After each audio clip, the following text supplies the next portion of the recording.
Hi and welcome to the Wappler Virtual Academy. I'm Brian English. I'm going to walk you through the installation of the various dependencies that you need to install to allow full functionality of Wappler. So we're going to be looking at the installation of node.js, we're going to be looking at the installation of Git, and finally the installation of Docker. Fairly straightforward. Just going to give you a simple walkthrough. I'm going to make the assumption that you've been able to install Wappler. So you've got a clean copy installed, and if you just look at what I've got here we have a copy of Wappler. I've just used the static portfolio site demo just so we have something installed, and what I'm going to do is I'm going to run the system check to ensure that everything that needs to be installed is installed. So we click on system check. You'll see that a box opens up this morning below it, and you'll see a number of warnings probably. If you don't, great, but you probably have freshly installed, you will get these to say Node.js is missing, Git is missing, and Docker is missing. You've got links to the first dependency straight away, so all we need to do is click on that. I'm going to go for the long-term support version of Node.js, so we're just going to click that and we're going to save that. It's a small install and only takes a download, I should say, so it should only take a second to complete, and then we're going to open that when it's done.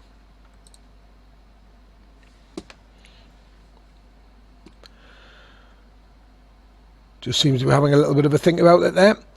Okay, so here's our node install. We're going to accept all the terms and conditions. Just make sure that add to path is added in there, just to be safe. But other than that, it's straightforward install, and it should only take a few seconds. I'll say this while we're waiting for that install. The recommendation is that you restart Wappler after you've installed Node. I've found that on the odd occasion I've had to actually restart the operating system as opposed to just Wappler. So if you find that after install it says it's not there, just try restarting your copy of Windows. So let's pop back into Wappler. I'm just going to clear that output quickly, and then let's do another system check, and we should now find that Node is missing.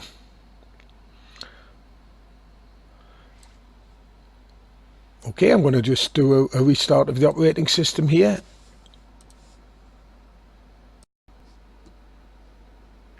Okay, so I've done a restart here, so I'm just going to fire up a copy of Wappler.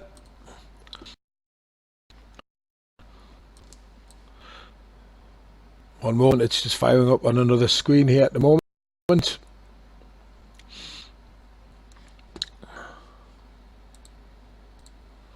There we are. We have Wappler open again, and now if I do a system check, we should now see that it's happy with Node.js being installed.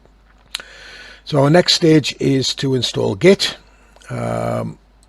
Notice there isn't a Git link in there, but it's really easy to find. I'm just going to pop into, if we just type in git install Windows,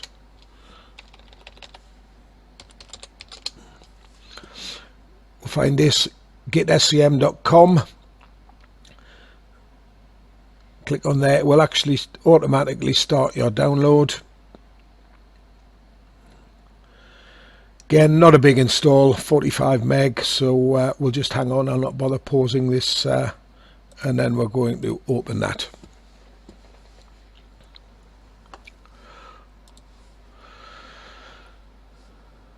I'm going to drag that onto the correct screen, so it's next. There is one place where we're going to,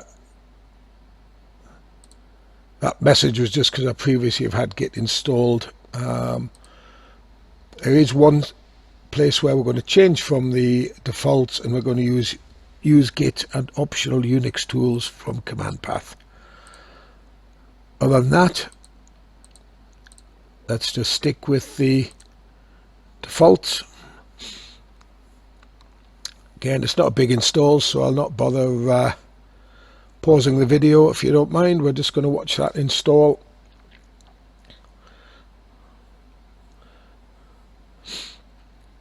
Generally Git works first time. We don't have to do a restart after the installation of Git, but we'll wait and see. If needs be, we'll do that. It's better that we see these problems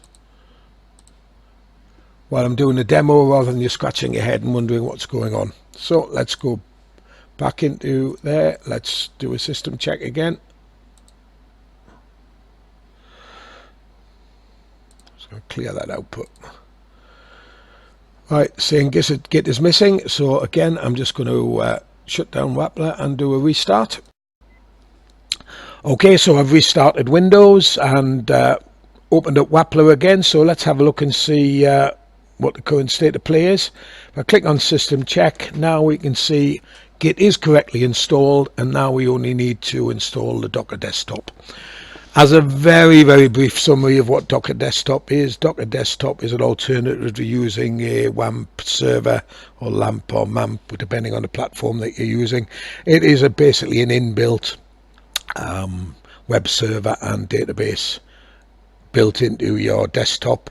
If you're running on Windows 10, I'm afraid you will need Windows 10 Pro, as it is at the moment run within a Hyper-V session. So if you've got Windows Home, you're not going to be able to run that Hyper-V session. I understand there is plans to add Docker into Windows Home, but as we speak at the moment, you need the Pro version. So how are we going to install that? Fairly straightforward. We're just going to first of all follow this link here, and that will take us to the Docker website. Download desktop for Mac and Windows.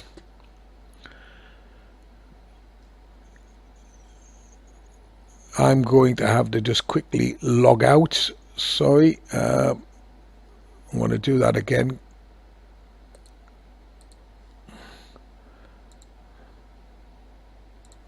Back into there, and we'll go into the sign up option. Say though that those stages are because I already have a Docker account and computer's remembering it. Generally you would just go straight to the screen. You just add a unique ID as your Docker ID, pick a password, enter your email address, and create the account from there. And it's a free account, and you can then use that for the installation of Docker. So I'll just close them off again.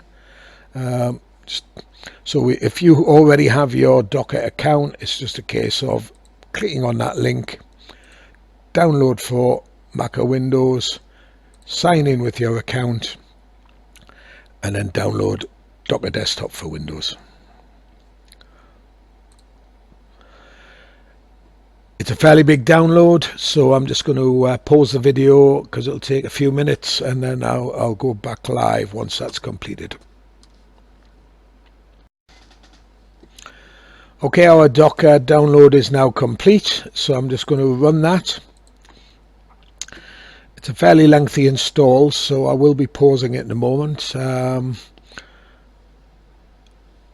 while we're doing this, I just want to tell you a little bit more about Docker. Because obviously I mentioned about how Docker